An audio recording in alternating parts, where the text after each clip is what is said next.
केंद्रीय उड्डयन मंत्री ज्योतिरादित्य सिंधिया ग्वालियर जिले के दौरे पर आएंगे। इसके लिए बीजेपी ने पूरी तैयारी कर ली है। लेकिन इसी बीच कांग्रेस की पूर्व मंत्री सज्जन सिंह वर्मा ने बड़ा बयान दिया है। सज्जन सिंह वर्मा ने ज्योतिरादित्य सिंधिया के दौरे पर सवाल उठाते हुए कहा कि सिंधिया को कोरोना फैलाने की परमिशन मिली है, वे पंजाबियों के गुरुदाता बंदी छोड़ के कार्यक्रमों की परमिशन नहीं दी।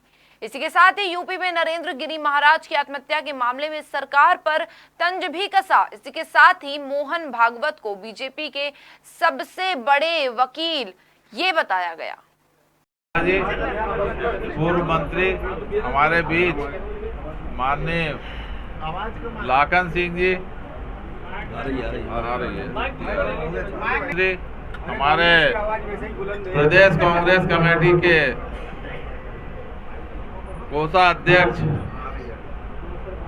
आदरणीय अशोक सिंह जी, हमारे विधायकगण रविंद्र बड़ौसा जी और डबरा से विधायक, हमारे शहर के ग्वालियर पूर्व के विधायक डॉक्टर सतीश सिकरवार जी, किसान कांग्रेस के अध्यक्ष आदरणीय दिनेश गुर्जर जी, उपस्थित सभी साथियों, आज की जो प्रेस कॉन्फ्रेंस है उसका जैसा कि हम लोगों ने जैसा कि पिछले 5-7 दिन से सब पत्रकार बंधु चाह रहे थे कि आपका क्या प्रोग्राम रहेगा 22 तारीख को। लोकतंत्र के प्रहरी देश के चौथे स्तंभ को मैं नमस्कार करता हूं और मुझे गर्व इस बात का है कि अन्य जगहों के अपेक्षा ग्वालियर का मीडिया बहुत जागृत है और समय समय पर जनहित की बातों को कवरेज मिलता है और यही वजह है कि शासन प्रशासन जब आप जागृत करते हो उन्हें तो जागृत हो के आपके कहे अनुसार करने की कोशिश करता है। अभी 3-4 बड़े मुद्दे हैं जिन पे मैं आपके माध्यम से आम जनता तक हम भी और कांग्रेस भी पहुंचना चाहेंगे। भाई का बड़ा भारी प्रश्न था कि कांग्रेस को और आपको क्या सिंधिया के दौरे और स्वागत से तकलीफ है। यदि सिंधिया को परमिशन मिली है कोरोना फैलाने की, बड़ा जुलूस निकालने की, लोगों को दर्शन देने की, हमें कोई आपत्ति नहीं है। हमें तो आपत्ति इस बात की है कि भारतीय जनता पार्टी के मापदंड हमेशा दोहरे रहते हैं। आपको रैली निकालना है, आपको जुलूस निकालना है, आपका महिमा मंडन करना है तो उस बात के लिए परमिशन मिल जाती है। धार्मिक कार्यक्रमों के लिए कोई परमिशन नहीं। अभी बंदी छोड़ दाता का 400वां वर्ष का बड़ा भारी प्रकाशोत्सव ग्वालियर में मनाया जाना है, जिसकी परमिशन सिख समाज के लोगों ने मुख्यमंत्री से गुहार लगाई। उन्होंने झूठा आश्वासन दिया, फिर महामहिम उनको आशा की किरण थी कि ज्योतिरादित्य सिंधिया जी इसमें मदद करेंगे, तो उनके सबसे बड़े बाबा जी हैं सिख समाज के, वो दिल्ली गए। दुर्भाग्य है कि उनसे खड़े खड़े बात की, सिंधिया जी ने बैठने के लिए कुर्सी भी नहीं थी और उन्हें टका सा जवाब देके रवाना कर दिया। इससे पूरे सिख समाज के लोगों में, बंदी छोड़ दाता के मानने वाले लोगों में बड़ा आक्रोश है। तो ये बात यहाँ पे है कि हमें कोई तकलीफ नहीं है। जब अपना महिमा मंडन करने के लिए आप जुलूस बड़े, मैंने भैया हम तो छोटे से कार्यकर्ता तो हमसे बड़े महाराज के लगा थे भैया, जो 4-5 दिन से यहाँ हैं, हमारे इलाके के ही हैं। उन्होंने यार भैया आपको तो बड़े भारी फोटो लगे। मैंने बेचारे कार्यकर्ता गरीबी में हैं, हम गरीबी रेखा की सूची में हैं। अभी कांग्रेस के लोग जैसे भी बन पड़ा उन्हें कर दिया। तो मैं खास सवाल ये है कि भीड़ इकट्ठी नहीं होगी, कांग्रेस का ज़मीनी कार्यकर्ता इकट्ठा होगा। इस बात का विरोध करना हमें कोई मतलब ही नहीं कि भैया सिंधिया जी महाराज आ रहे हैं तो कोई बड़ा भारी बवाल हो जाएगा। देखो इन चेहरों को, सुन लो मेरी बात, शिवराज के चेहरे को 2018 में मध्य प्रदेश की जनता ने नकार दिया। ज्योतिरादित्य सिंधिया का चेहरा गुना, शिवपुरी, ग्वालियर के लोगों ने नकार दिया। इन नकारे हुए चेहरों से आने वाले चुनाव में हमें कोई परेशानी नहीं है। लेकिन मैंने कहा कि दो परिभाषाएं बीजेपी की हर विषय पे होती है, मैं उसकी तरफ आना चाहता हूं कि धर्म की बात करना हो, धार्मिक यात्रा निकालना हो तो बीजेपी नो, और जब नेताजी का महिमा मंडन हो तत्काल परमिशन मिल जाती है तो हमारा बड़ा धरना होगा। हम भी जागे, जनता को भी जगाएं। हम विपक्ष में बैठे हैं तो हमारा धर्म है कि जनता के सामने ये सारे तथ्य रखें। धरना तो कल भी हुआ था, उसका कौन से कानूनों का उल्लंघन होगा? सिंधिया जी के किस कानून का उल्लंघन होगा? पहली बात तो 188 का ही हो जाएगा, 144 धारा का ही हो जाएगा, और जो कोरोना फैलेगा उससे लोग मरेंगे। 302 लगाना चाहिए इन पर।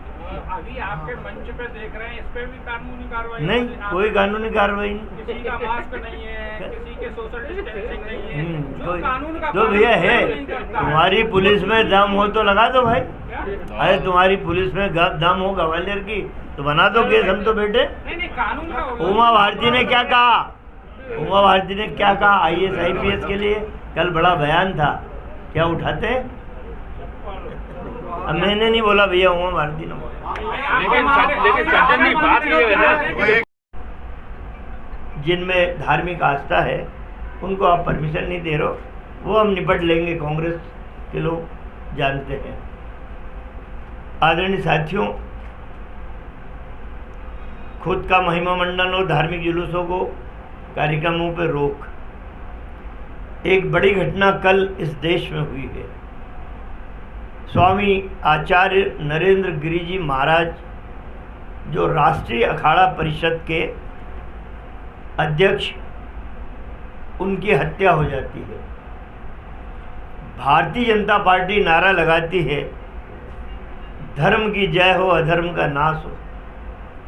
यहाँ तो धर्म का ही नाश हो जा रहा है। जो सनातन धर्म के पहरेदार हैं, जिन्होंने सनातन धर्म का झंडा उठा रखा है, उस जैसे बड़े संत की हत्या हो जाती है। कहीं ना कहीं इसके पीछे बड़ी कॉन्स्पिरेसी है।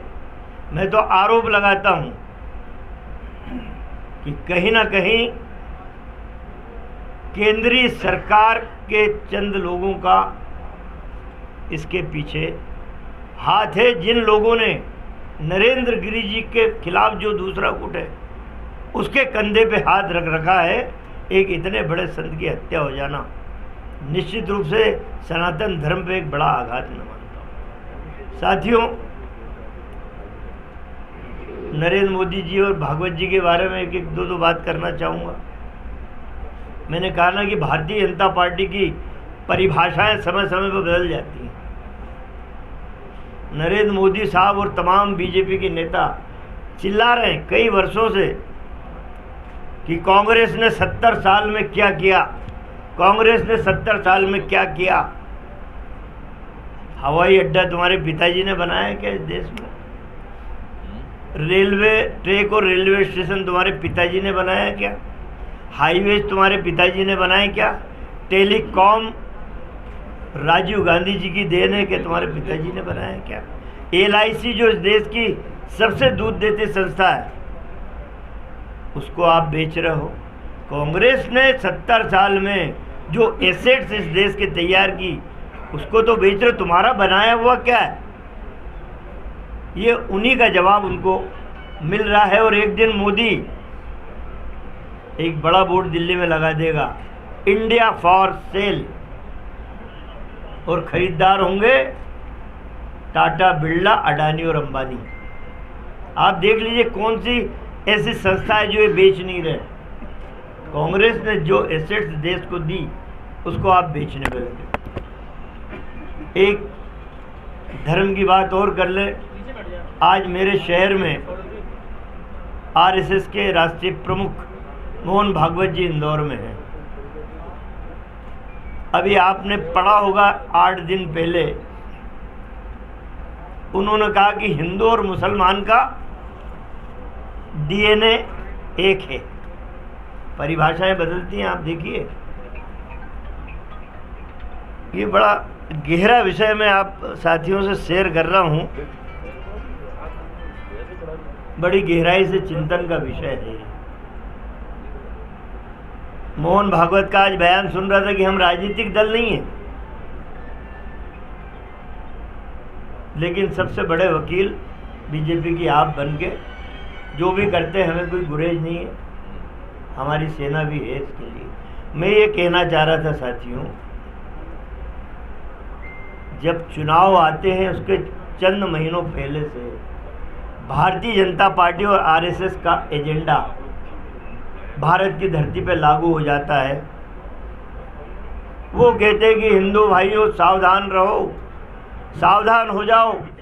हिंदुस्तान में मुसलमान की जनसंख्या बहुत तेज़ी से बढ़ रही है। बड़ा सुनने लायक, इसको मेहरबानी करके आधा अधूरा मत छापना या मत दिखाना, क्योंकि ऐसा गहरा विषय है कि कोई नेताजी कोई बात कहते तो एक लाइन पकड़ में आ जाती, उसके पीछे का मसला गायब हो जाता है। क्योंकि मात्र 2% लोगों को बड़ी मुश्किल से राहत मिली है। ये इसलिए भी मैं सिद्ध करना चाहता हूँ कि जब हमारे केंद्र के कृषि मंत्री जो संपूर्ण रूप से फेल हो चुके हैं, जब श्योपुर उनकी कॉन्स्टिट्यूंसी है, जब वहाँ पे आए तो उन पे लोगों ने कीचड़ फेंका था। और ये श्रीमान जी सिंधिया जी ये भी अभी उतरने से डर रहे हैं धरती पे कि कहीं इन पे भी कीचड़ नहीं फेंक दे। तो एक फौज इन्होंने आसपास रखेंगे कार्यकर्ताओं की कि इनके साथ भी दुर्घटना ना हो जाए। बाहर से बुलाए सब, बाहर वो तो आ रहे हैं ना। वो देखो अभी वो 4-5 मंत्री, कल ही एक मंत्री का मेरे पास फ़ोन आया, यहाँ डेरा डाले हुए हैं। ये चुनाव हारे क्यों श्रीमान जी? लोकसभा का बेचारे जो वर्षों से शिवपुरी गुना में कांग्रेस के कार्यकर्ता काम करते रहे, उनके ऊपर इंदौर से इधर से उधर से लाके बिच्छू बैठा देते थे। उनने भी सोचा कि इतने साल से हम झंडा उठा रहे हैं, जय महाराज कर रहे हैं, ये तो हमारे सर पे जब देखो जब। और वो जो आते थे शिवपुरी गुना आसपास के क्षेत्र में, वो ऐसे आते थे जैसे कि कोई महान आत्मा इस धरती पे आ गई हो। सिंधिया जी वो उनको ऐसा करते तो बेचारे आखिर एक केपी यादव जैसे बहुत छोटे कार्यकर्ता ने हराया। और वही काम सिंधिया जी भी फिर कर रहे हैं। 4-5 मंत्री बाहर के 4-5 दिन से लाके बिठा दिए।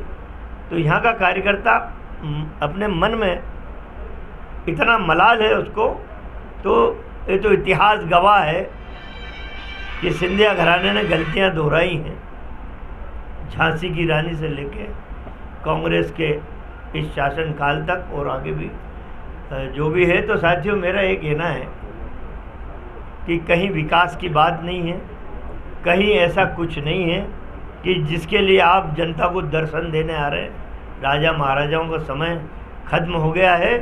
2023 और 2024 इसके गवाह बनेंगे, जब इस राष्ट्र में, इस प्रदेश में सर्वहारा वर्ग की रक्षा करने वाली पार्टियां जीतेंगी। और मुझे विश्वास है कि लोकतंत्र के चौथे स्तंभ का साथ सत्य के साथ खड़ा होगा। सत्य की अगुवाई देश का चौथा स्तंभ करेगा। मैं जानना चाह रहा हूं सज्जन जी आपसे कि लेने की साजिश, मुसलमान बहुत बढ़ रहे हैं, मुसलमान बहुत बढ़ रहे हैं। अभी 15 अगस्त को लाल किले से भाषण सुना होगा आपने, नरेंद्र मोदी साहब का। मोहनजोदड़ो हड़प्पा की खुदाई से निकाल के लाया एक बात हो।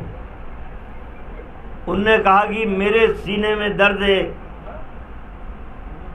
कि 1947 में भारत के 2 टुकड़े हुए। बहुत दिन बाद दर्द जागा भैया, इनके बड़े खतरनाक लोग हैं। मैंने कहा ना, सिंधु घाटी की सभ्यता मोहनजोदड़ो और हड़प्पा की खुदाई से निकाल के ला रहे हैं। मेरे सीने में दर्द है कि हिंदुस्तान के 2 टुकड़े हुए। मैं पत्रकार भाइयों आपसे ही पूछना चाहता हूँ, जब भारत के हिंदुओं को ये डरा रहे हैं कि मुसलमान बढ़ रहे हैं।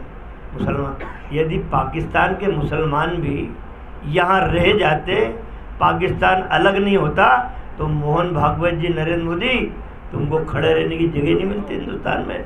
धन्यवाद दो महात्मा गांधी और पंडित जवाहरलाल नेहरू को, उस समय की परिस्थिति अब आपके दो टुकड़े कर दिए।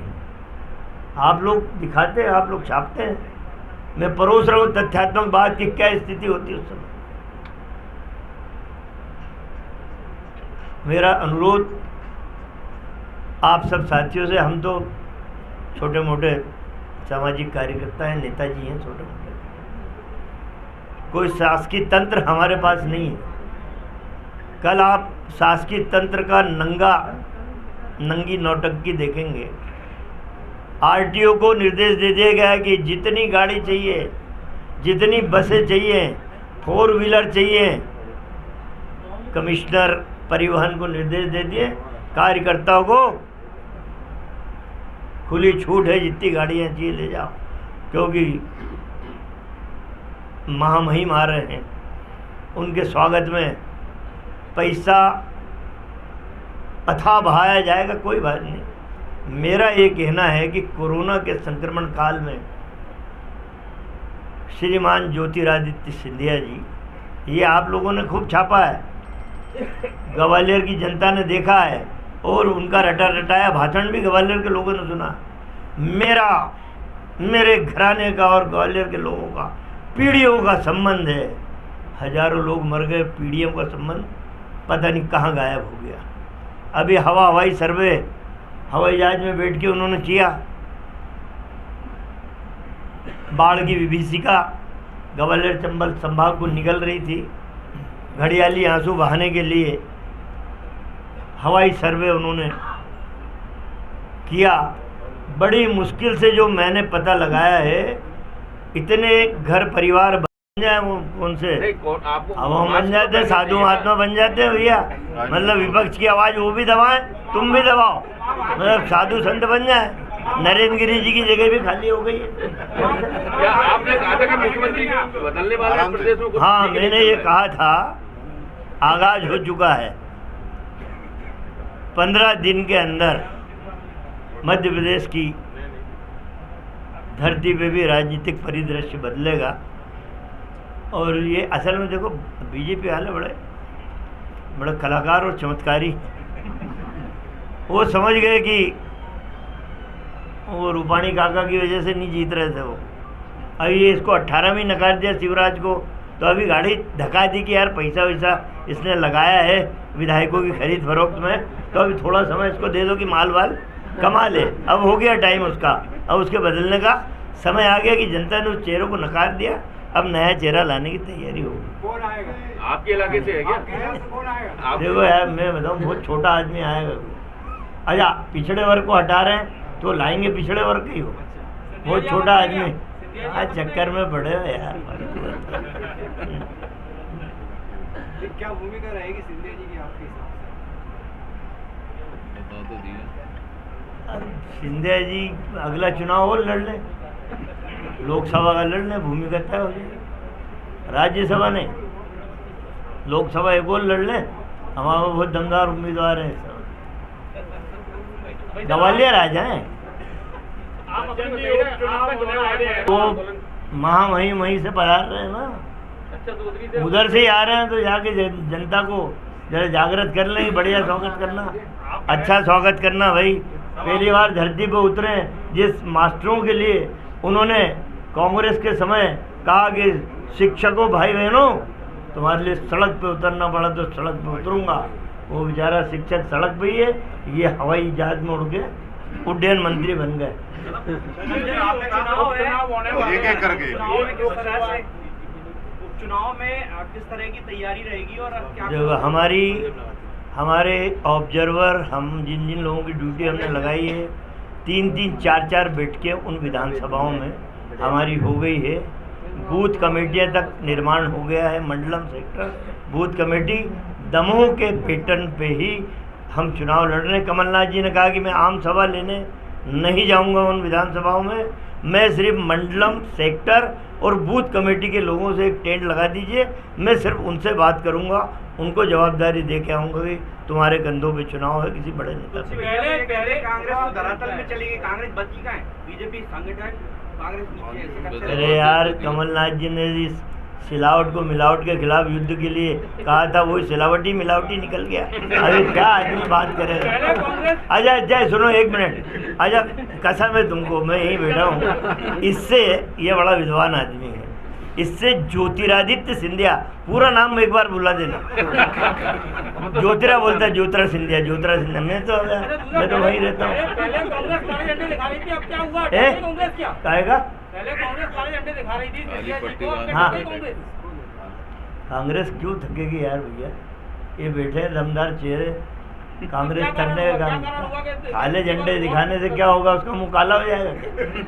अरे गांधी जी के वहाँ पे, ये गांधी जी की पार्टी है, गांधीवादी तरीके से जनता के सामने इस बात को लाएंगे कि ये जवान जो आ रहा है, ये कोरोना बांटने आ रहा है, ज़्यादा इसके चक्कर में रहना मत। रथ तो आपके यहाँ से आ रहा है, इंदौर से। क्या रथ?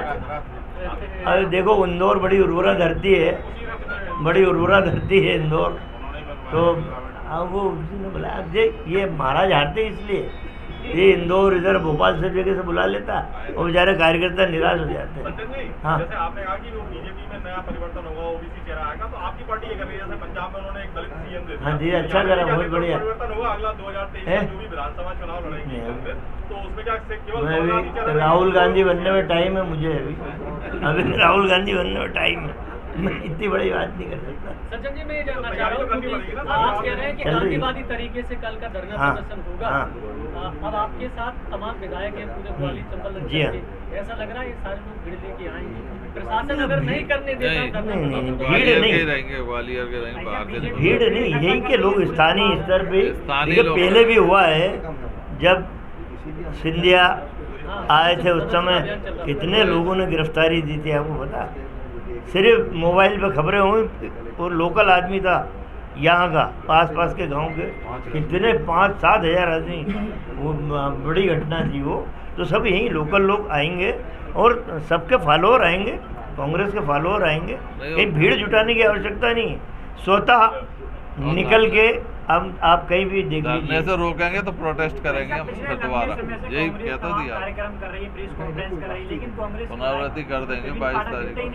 नहीं, उनको जवाबदारी अलग जगह की दे रखी है। कहाँ की दी है? उनको अभी थोड़ा सा पृथ्वीपुर तरफ हमने लगा रखा है, थोड़ा सा उनके। विधायक नहीं है यहाँ पर। पृथ्वी स्थानीय विधायक नहीं है, कौन से? विधायक नहीं है। दो कौन नहीं है? प्रवीण पाठक और सुनील सिंह यहीं अभी यहीं बैठे थे, अभी यहीं बैठे थे। प्रवीण पाठक किसी भी प्रोग्राम में नहीं शिरकत करते हैं कांग्रेस के, ना किसी प्रेस वार्ता में आते हैं, ना ही किसी प्रोग्राम में मंच साझा उसको अलग ड्यूटी दे रखी है, उसको अलग ड्यूटी दे रखी अपने जिले में काम नहीं करेंगे क्या? नहीं, अभी नहीं है, अभी आज नहीं है, आज की बात नहीं है, पहले आज नहीं है। सज्जन भैया, कोई और कारण तो नहीं है? पूछो यार। वो मेरा भतीजा है, वो प्रवीण पाठक, कहीं पूछना सज्जन भैया के लगते, बोले मेरे चाचा, मेरा भतीजा है, उससे यार आप ये करो ही मत, आप सोचो ही मत। अजय एक बात मैं आपसे ईमानदार, एक मेरे प्रश्न का तुम जवाब दे देना। तुम्हारे पहले प्रश्न का जवाब मैंने शुरू में दिया। अच्छा, एक बात बताओ, ये आपदा रिकॉर्ड मान लो, जो भी मान लो, क्या ये सही नहीं है कि ये समय पे हिंदू मुसलमान का DNA एक बता देता है भागवत, और जब वक्त आता है चुनाव के समय, ये हिंदुओं को डराते हैं कि नहीं? यदि पाकिस्तान अलग नहीं होता, वो 20 करोड़ मुस्लिम यहाँ और होते, तो क्या स्थिति बनती? मतलब इधर भी तुम्हारी चित, और वो 2 टुकड़े कर दिए, नेहरू गांधी, बहुत वैसे लोग थे। तो आप विभाजन के समर्थन? नहीं, देखिए भाई, ये बातें छोड़ी, प्रश्न मूल क्या है, परिभाषाएं दो, मैं फिर बोल रहा हूँ। गाली देते हिंदू महासभा ही, कहते कांग्रेस ऐसी थी वैसी थी, हाँ, आपके वजह से विभाजन हुआ। हाँ, तो अभी वो 20 करोड़ और रहते, जो तुम कहा दिखते बेटा, उनको पचा नहीं पा ये रहे। दिखते भी नहीं, भूल जाते चौकड़ी। नहीं, ये तो सत्य है या नहीं, उनको पचा नहीं। इस बात को स्वीकार करना। ये तो नेहरू गांधी का भला हो, समय पे खेल जमा दिया है? जिस तरीके से आपने कहा 2023 और 24 में परिवर्तन दिखेगा, लेकिन इसके साथ में वैसे देखने में आता है कि जो मामला एक्टिव वर्कर हैं, आरएसएस बीजेपी के पेड वर्कर हैं, जैसे ओवैसी पेड वर्कर है इनका, आरएसएस वालों का बीजेपी का है कि नहीं, ये पेड वर्कर कर रखे हैं इन्होंने। सज्जन भैया, आपकी पार्टी को लेके एक चर्चा प्रदेश में सब जगह हो रही है कि क्या? कमलनाथ जी दोनों पदों पर हैं, कोई बदलाव नहीं हो पा रहा है, वो स्वस्थ भी नहीं रह पा रहे, आजकल बीमार भी चल रहे हैं। ऐसा है, जिम्मेदारी ये ज्यादा जो जवान आपके यहाँ का जवान है, सुन लो मैं जवाब दे रहा हूँ। आपके ग्वालियर का जवान आदमी उसकी पत्नी के साथ भर्ती हुआ था अस्पताल में, असली कोरोना से या नकली कोरोना मेरे को नहीं पता, जो आ रहे हैं कल हुए थे ना भैया। अब एक वरिष्ठ आदमी यदि कहीं बीमार हो जाए तो अब उसकी बीमारी पे प्रश्न चिन्ह खड़ा करना है, जवानी भर्ती हो जा रही है उनका काम कहीं का नहीं, दबाव ज्यादा है सज्जन। नहीं वो अब हाईकमान कुछ निर्णय उनकी सलाह से ले रहा है। जब कमलनाथ के कहने से पंजाब, राजस्थान, कर्नाटक में हाईकमान निर्णय लेता है तो यहाँ उनकी सलाह से कुछ निर्णय बहुत जल्दी होने वाले हैं। मिश्रा जी की और अजय सिंह जी की बंद कमरे में मुलाकात होती है, इस तस्वीर को क्या देखते हैं? बहुत बढ़िया है, बहुत बढ़िया बढ़िया, अच्छा। बढ़िया में क्या है? बढ़िया में क्या है? शुद्ध कांग्रेस दिख रही है यहाँ। नहीं तो अजय को नहीं मैं समझा नहीं, आप समझिए।